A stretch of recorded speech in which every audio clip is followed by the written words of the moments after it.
বিয়ের প্রায় 15 বছর হয়ে গেছে, এবারেই মনে হয় আজকেই প্রথমে জামাইয়ের অপছন্দের একটা খাবার রান্না করে দিলাম। হ্যালো ভিউয়ার্স, আসসালামু আলাইকুম। সকালবেলা ঘুম থেকে উঠেই বাসার সামনে থেকে এই যে ভ্যানের কাছ থেকে এতটুকু বাজার করে নিয়ে আসলাম, কারণ বাজারে গিয়ে বাজার করে নিয়ে আসার মতো শরীরে এনার্জি কিংবা শক্তি একটাও নেই। এই কারণে হচ্ছে বাসার সামনে প্রতিদিন যেই চাচা ভ্যানে বাজার মানে সবজি নিয়ে আসে, তার কাছ থেকে একটু একটু করে নিয়ে দিন পার করতেছি, যাক দেখি কত দিনে যায়।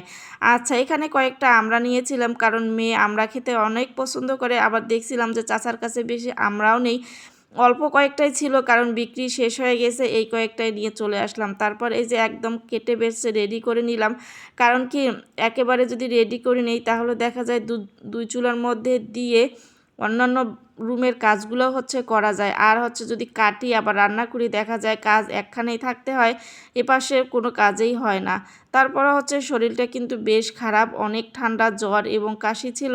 অ্যান্টিবায়োটিক ছাড়া একদমই সুস্থ হয়ে গেল না, কারণ এই রকম অসুস্থ আমি প্রায় 5 বছর আগে একবার হয়েছিলাম।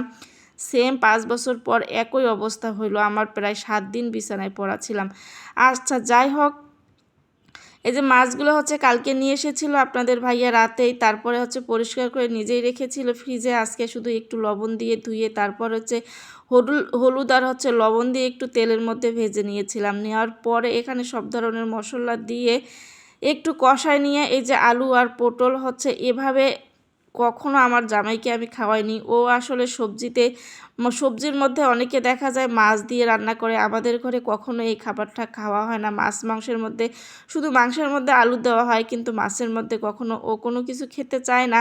তারপরে হচ্ছে অসুস্থ শরীর নিয়ে আজকে রান্না করেছিলাম, ওর প্লেটে দিতেও খুব একটা খারাপ লেগেছিল যে আসলে মাছটা যদি অন্যভাবে মানে এমনিতেই পেঁয়াজ দিয়ে তাকে ভুনা করে দিতাম, সে খেতে অনেকটাই পছন্দ করে এভাবেই, কিন্তু আজকে তাকে দিতে পারলাম না। খেতে ধরে সে বলতেছিল যে যাক, যেভাবেই রান্না করেছিলে সেভাবেই খাবো, কোনো সমস্যা নেই। অনেক দিন তো ভালো ভালোই খেলাম, সবসময় তো মানুষের শরীর এক যায় না। তারপরও যে ঘরের খাবার খেতে পারতেছি, এই শরীর নিয়ে রান্না করতে পারতেছো, অনেক আল্লাহর কাছে লাখো কোটি শুক্রিয়া।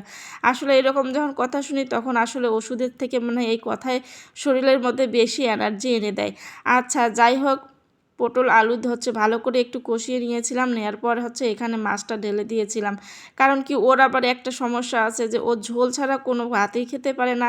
নয়তোবা চিন্তা করতেছিলাম যে মাছটা যদি আবার ভুনা করি অন্যভাবে আবার সবজি রান্না করতে হবে। এই কারণে শরীরও যেহেতু ভালো না, একখানে দিয়ে একটু ঝোল ঝোল করে রান্না করে দেই, ও আসলে ঝোলটা দিয়েই ভাত খাবে।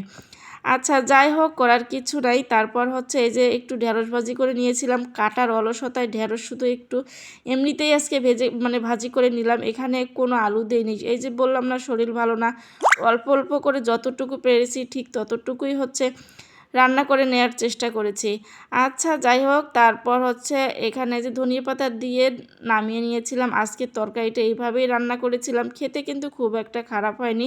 তারপরও আমার কাছে খারাপ লেগেছিল, কারণ এভাবে তাকে কখনো খেতে দিইনি। আজকের ভিডিও এই পর্যন্ত, সবাই ভালো থাকবেন, আল্লাহ হাফেজ।